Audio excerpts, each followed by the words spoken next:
Hey, I can't tell you how much it matters to me that you're here, watching this. Honestly, it means more than I can say. And if you decide to stick around, subscribe, maybe even hit that like button, you'd make me even happier. Really. All right, enough of that, let's get to it. But before we dive in, humor me, tap like, subscribe. Ready?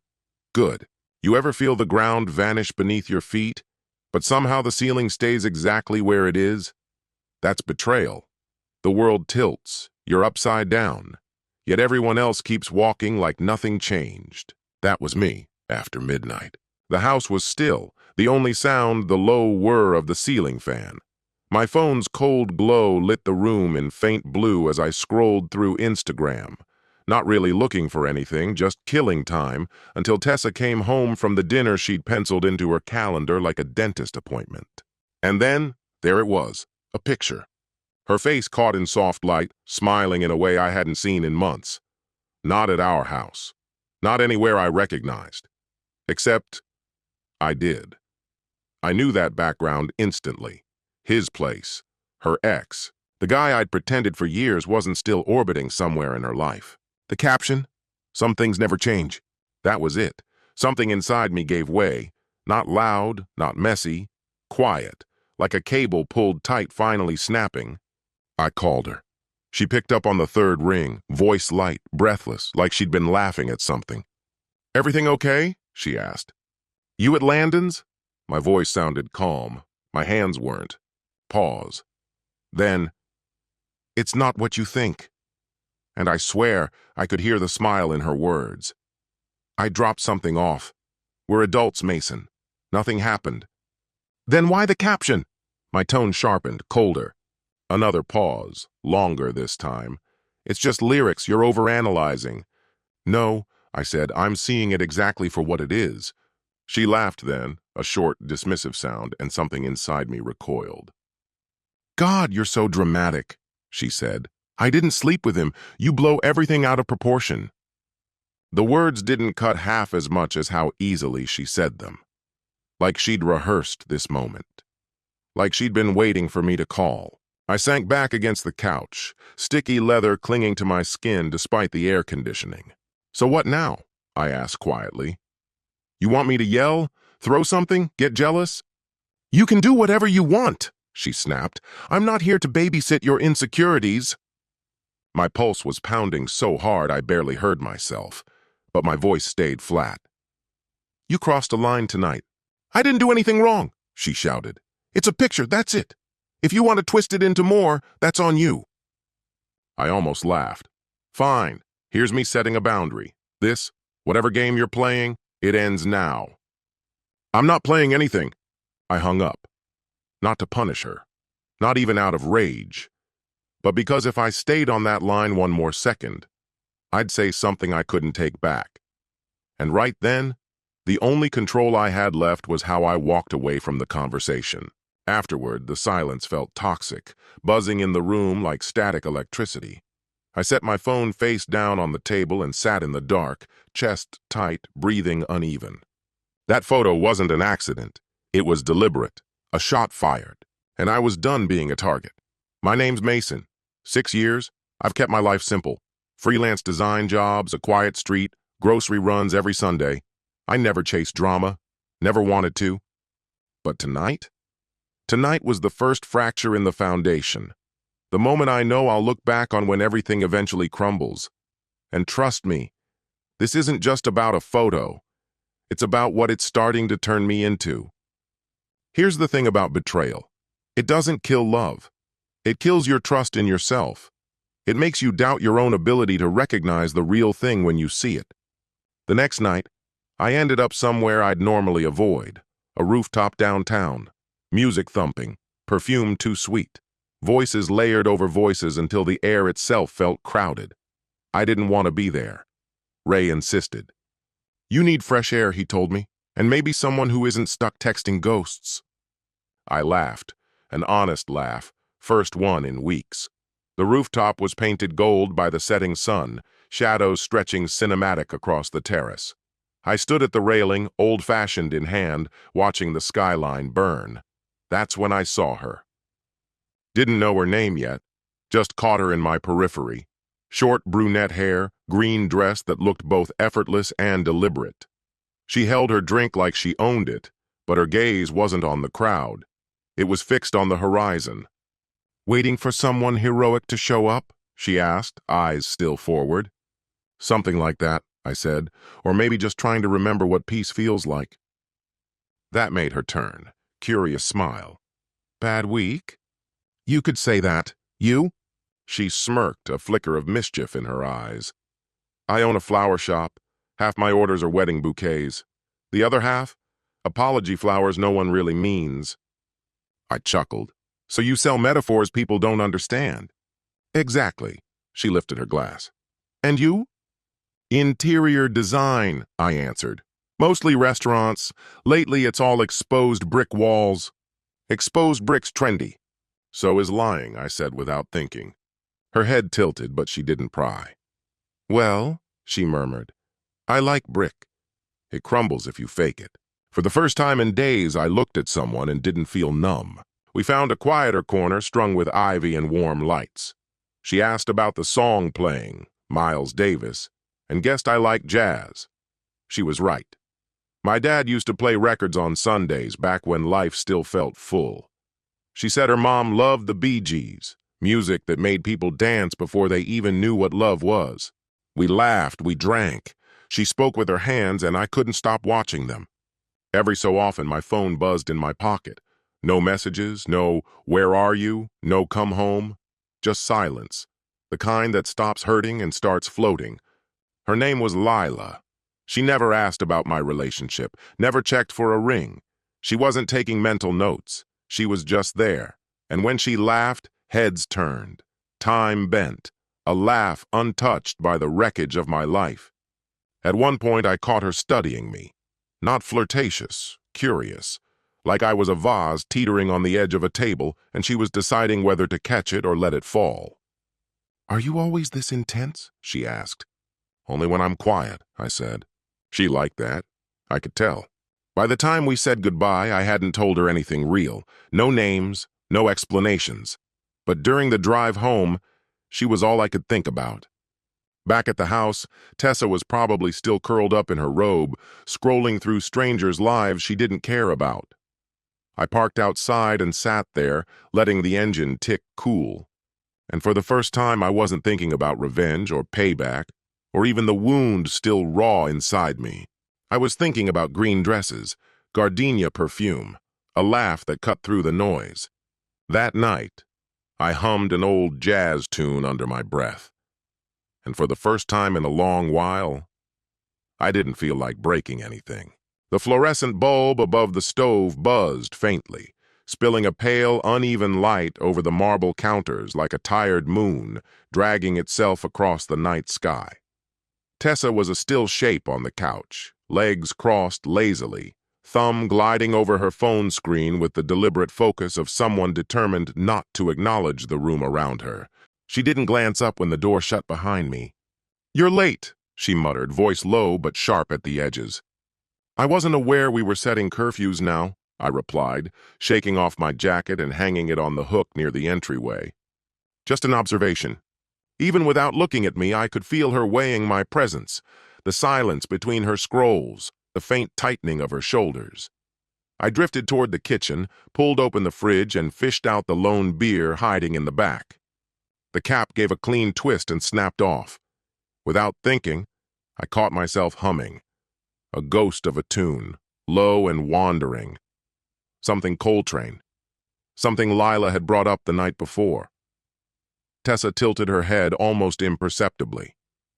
"Since when do you hum jazz?" she asked, finally setting the phone down like it had served its purpose. "Guess I got inspired," I said, taking a sip. Her expression didn't change, but something in her posture sharpened. "Inspired by who?" "Met someone," I answered plainly. "She sells flowers, speaks like every sentence has music stitched into it. Reminded me I used to love those old records." Tessa's lips curved, not quite a smile, more like a blade with a handle. "A florist. That's almost poetic." "Yeah," I murmured, leaning against the counter. "She told me flowers say more than most apologies ever could." Tessa let out a laugh, quick and bitter. Sounds exhausting. Feels more like honesty, I muttered. The air thickened. No yelling, no slammed doors, just that heavy stillness that makes a room feel windowless. She stood slowly, stretching in that deliberate feline way that tests the tension of the space.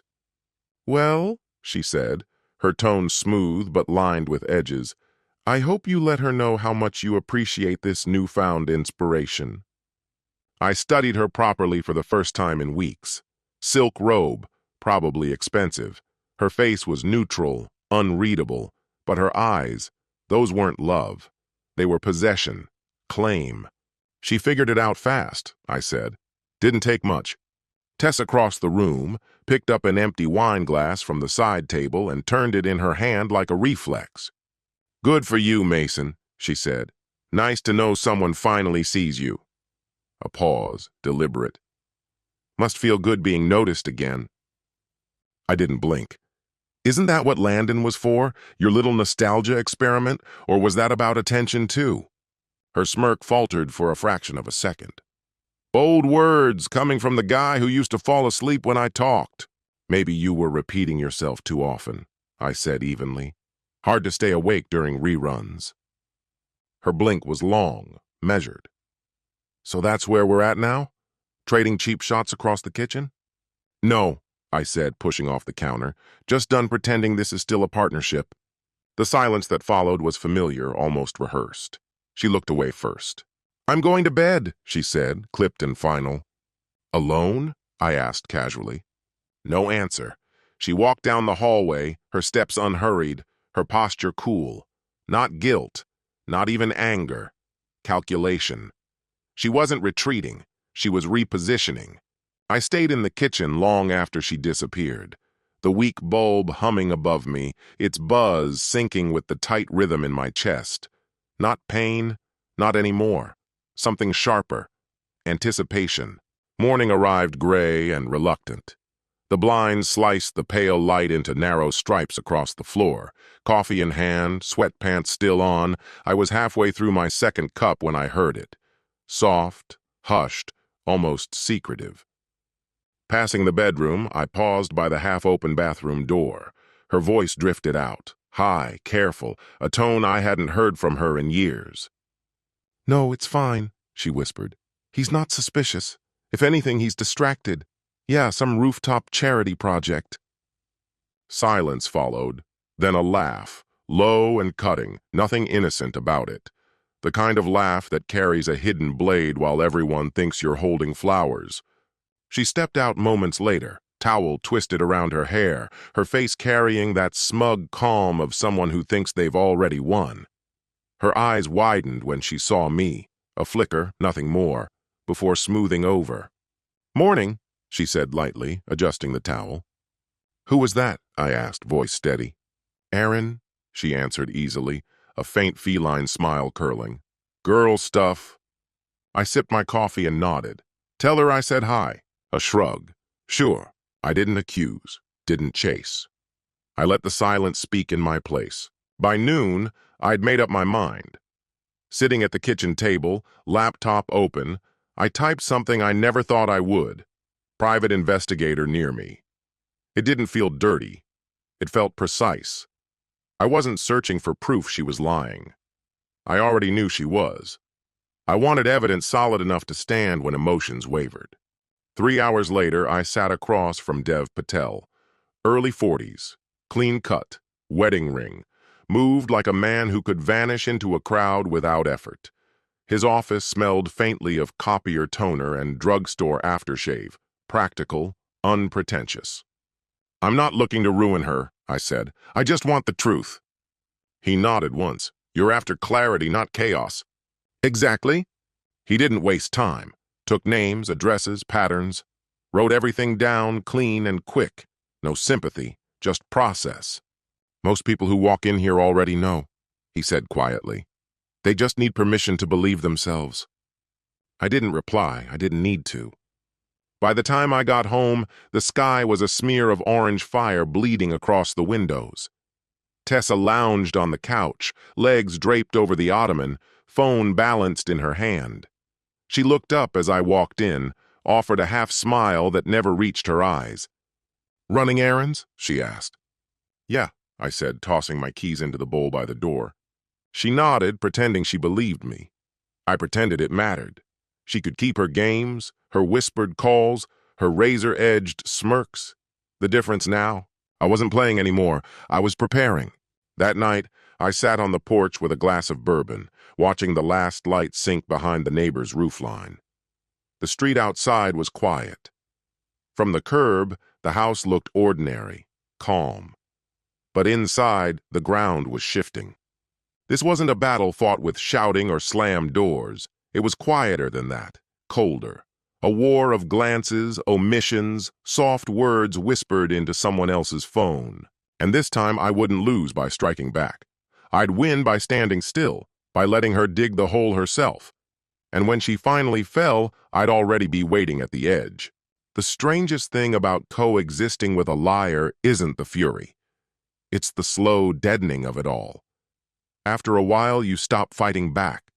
You just keep score. In the following days, I barely spoke at all.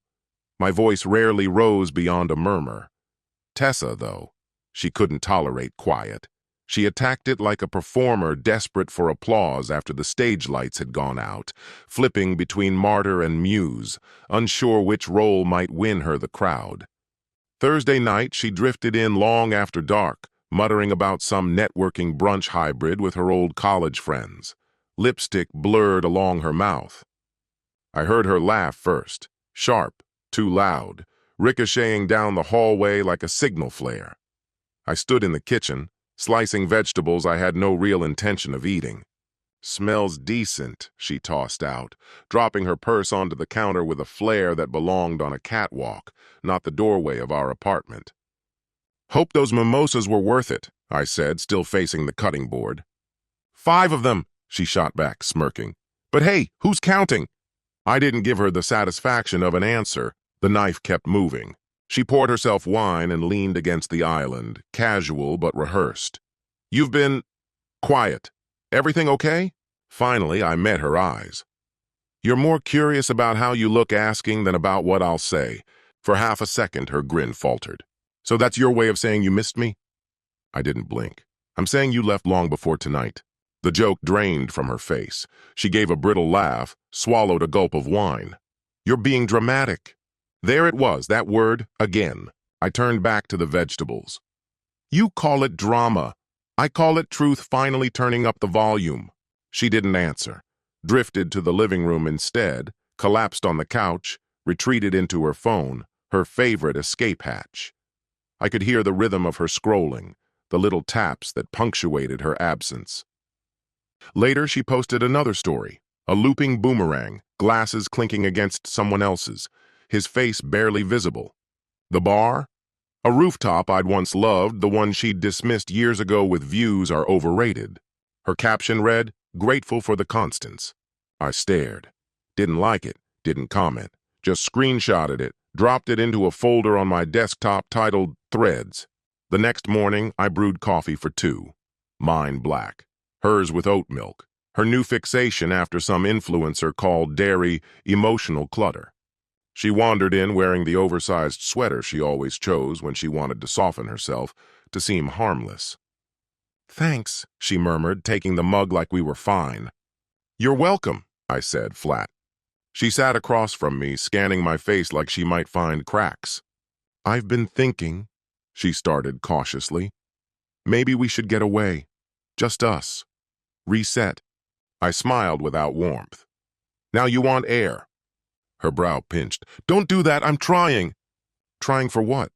I leaned closer. "To rewrite the ending before I've read it? Or maybe change the whole genre?" She went silent.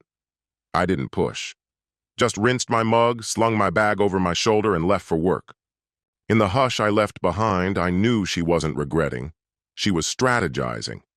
Tessa didn't crave forgiveness. She craved control. And every time I refused to argue, refused to beg, refused to break, another piece of that control slipped from her hands. At night I still heard her. Low whispers through closed doors. Soft laughter she assumed I couldn't place. But when I caught my reflection in the hallway mirror, I didn't see hollow anymore.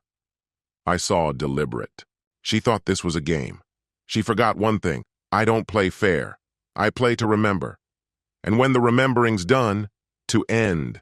The manila envelope rode shotgun, silent and damning. Dev barely spoke when he passed it to me. Just said, "Here's what we found." She hadn't hidden much. That alone chilled me. I didn't open it right away. Needed time.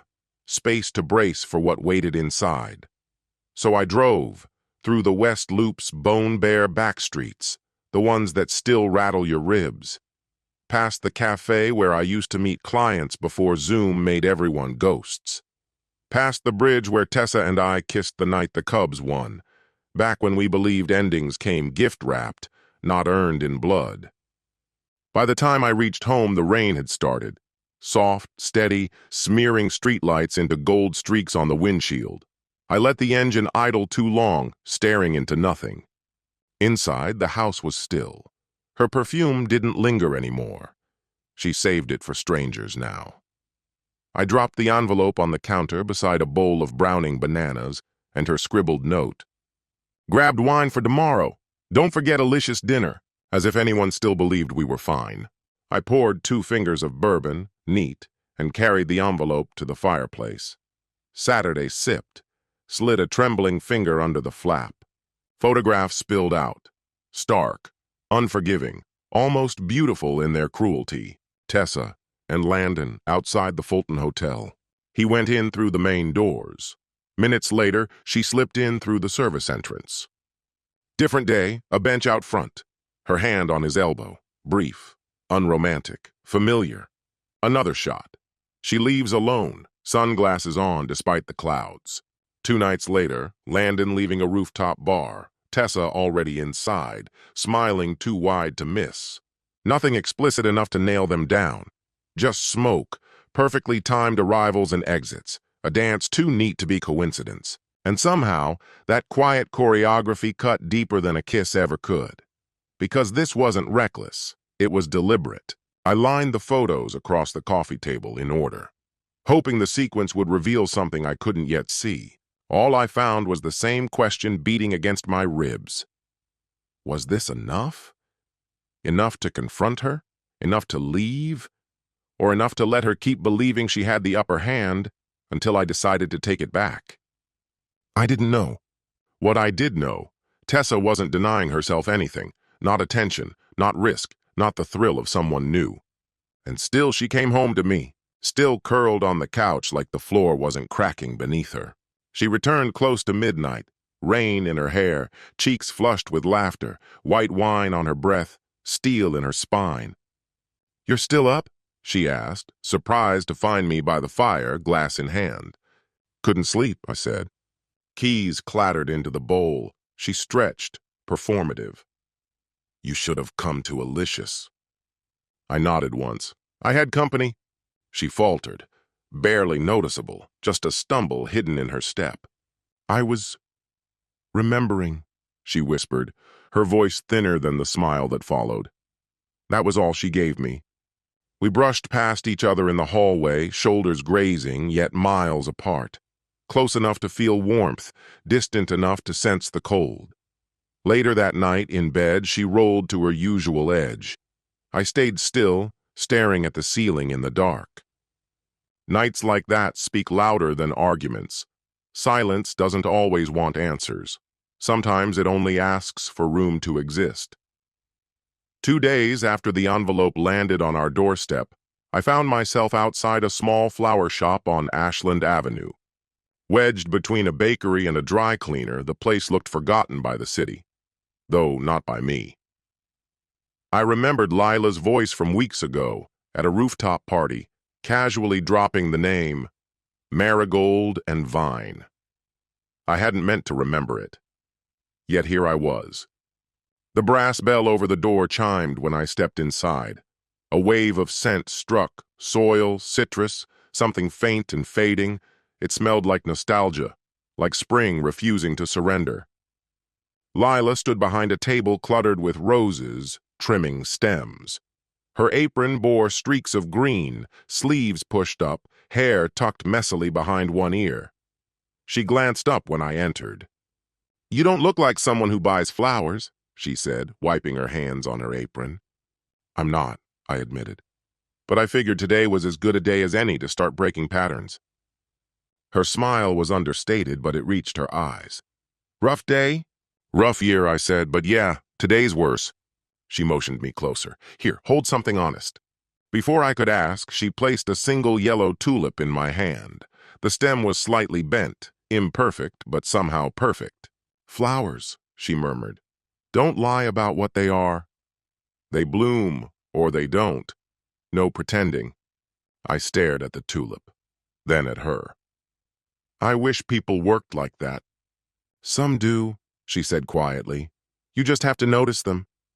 There was nothing sharp in her tone, nothing concealed, just presence. The kind of presence that doesn't press, but simply allows. After a stretch of quiet, she nodded toward the back. "Come on. I'm closing early." The courtyard behind the shop was strung with mismatched lights, chairs scattered around a rusted chimenea radiating low flame. On the table, a half-finished bottle of wine and 2 waiting glasses. "I thought you might come," she said as we sat. "Or maybe I just hoped you would." I didn't reply, just raised my glass toward nothing and drank. We talked about her years teaching and why she walked away, how paperwork strangled every joy. About how I'd once believed permanence was real and now trusted only in forward motion. The details blur now, but I still hear her laugh, soft, unforced, and remember how she let silence breathe instead of trying to fill it.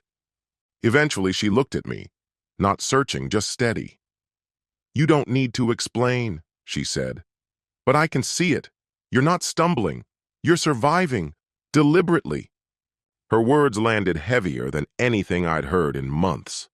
I leaned back, staring at faint stars clawing through city haze, and spoke the truth I'd been avoiding. "My wife's seeing someone, or circling him. I stopped trying to define it." Lila didn't flinch, didn't comfort, just asked, "Then why are you still there?" I had no answer. We didn't kiss that night, didn't cross lines sharp enough to cut. But when she walked me to the front and pressed her palm to my chest before I left, I felt it. Not lust, not escape. Recognition. When I came home, the house was dark. Tessa slept on the couch, TV glow painting her face in blue. I didn't wake her. I just stood in the doorway, marigold clinging to my shirt, and understood what I'd been refusing to name. I didn't want revenge anymore. I wanted out on my own terms. Not from anger, from clarity. It began with a ping, then another. By the third, I froze mid-design, proposal sketches for a boutique hotel, and checked my phone. Group chat. "Have you seen this?" Another, "Dude, what happened?" I opened the link. Tessa. Alone in our living room. Blanket wrapped around her like mourning robes. Her face caught between grief and rebirth. The caption. "Married to a stranger. I tried. I bent. I broke. Some people choose silence over salvation. That silence becomes a scream you can't ignore. Here's to peace outside the lie." My lungs locked. Over 200 comments already. Heart emojis, prayer hands, paragraphs about surviving gaslighting and abuse. Old friends, mutual acquaintances, even her yoga instructor weighing in with pity-soaked affirmations. No names, no specifics, none needed. I was the villain. 2 clients ghosted. 4 contacts disappeared. A friend texted, "I don't know what's true, but I hope you're okay." I wanted to scream, to post the photo of her and Landon outside that hotel, to bullet point every truth she'd omitted. But I didn't. Instead, I closed the app, set the phone face down, and poured another bourbon. She wanted chaos, a reaction. I gave her neither. Let them believe what they wanted. Let the comments pile up like stones. The version of me that cared about their sympathy was already buried. I wasn't protecting my image anymore. I was bracing for impact. Downtown pulsed at night. Neon bleeding across wet sidewalks. Bar doors leaking laughter. The city forever changing masks. I hadn't planned to be there, but when I reached 9th and Harbor and spotted Gable's lounge, Something shifted. Instinct. Timing. Or maybe just the moment I stopped waiting to be understood and started writing my own ending. Inside, low lights, soft jazz drifting overhead, the hum of mid-tier influencers and weary office workers numbing their day. And then her, Tessa, back corner table, laughing, hand curled near her chin like a toothpaste commercial.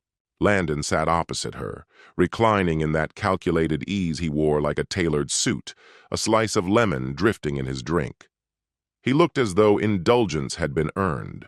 Together, they were unbearable perfection, an image that could have been mistaken for a magazine spread titled Effortless Reunion or some equally empty caption.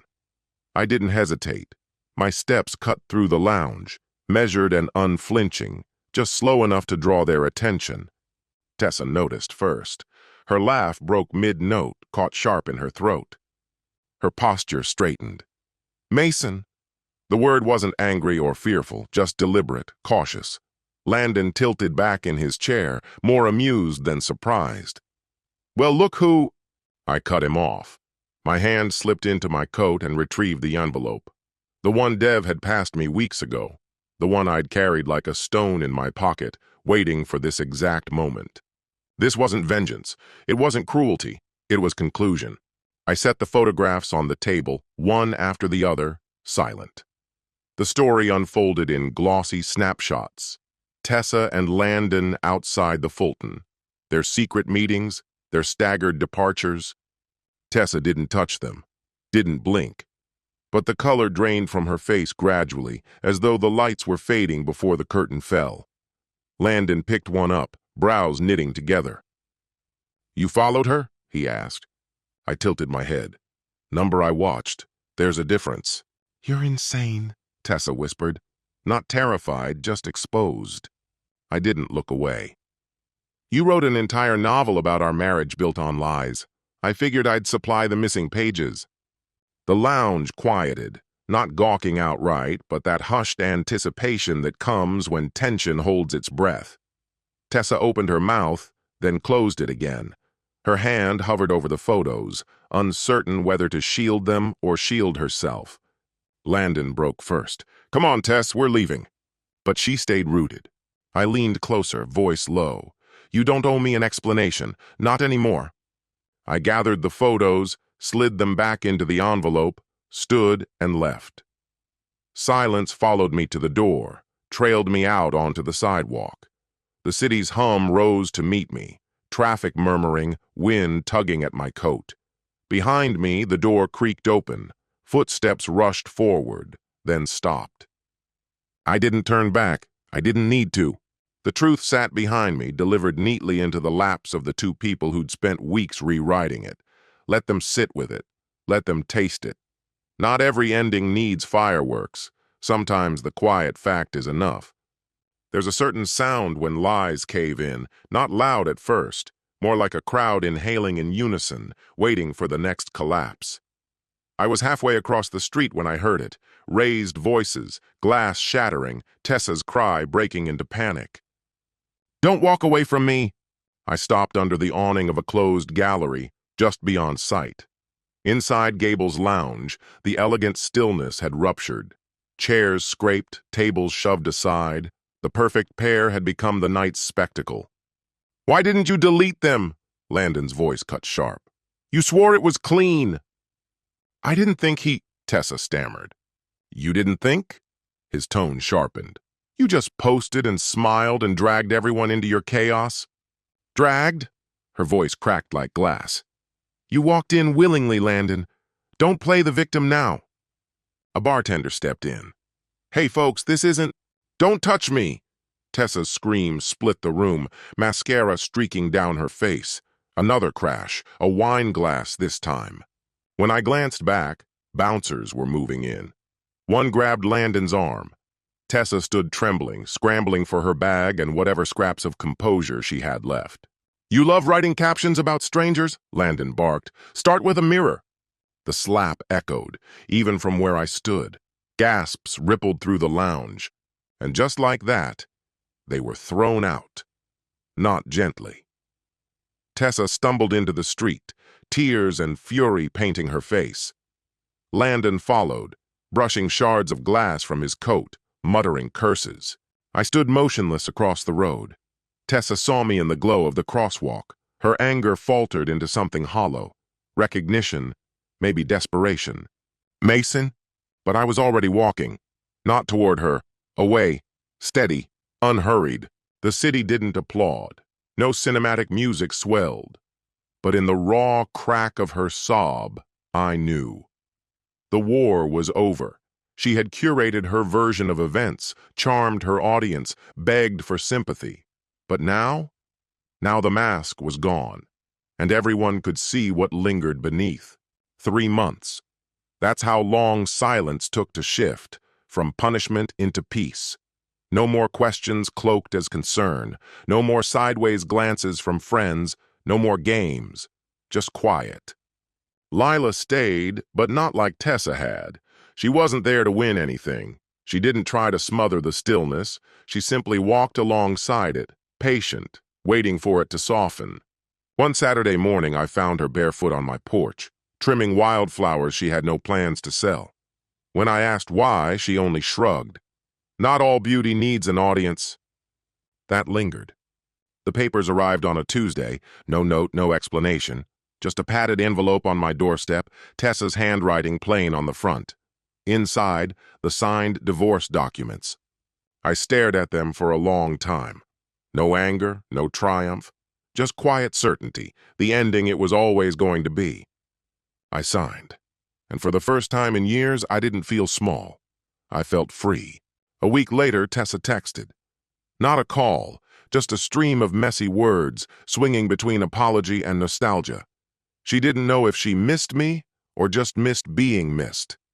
She wrote things like, I never knew how to ask for what I needed. You were so calm, I thought you didn't care. I made mistakes, big ones. But part of me still hoped we could fix it. And finally, if there's any version of us worth saving, tell me. I read it twice, set the phone down, stepped outside. The city breathed again. Laughter spilling out of doorways, cabs honking, the scent of roasted peanuts drifting from the corner cart I used to pass when life felt lighter. I met Lila at the courthouse. No grand gesture, no pretense, just jeans and the same green jacket she wore the day we first met. She didn't ask questions. She just laced her fingers through mine as we waited in line to file the last papers. She glanced at me and asked, Is this a clean break or a quiet beginning? I thought about it. Both, I said. We walked out together. The sunlight felt different, like the city was seeing me for the first time. Not ruined, rebuilt. I never replied to Tessa, not out of spite, simply because some closures aren't conversations, they're choices. A choice to stop bleeding for someone who only loved the drama of their wounds. A choice to let go without applause. To heal without witnesses, and that's where our story ends.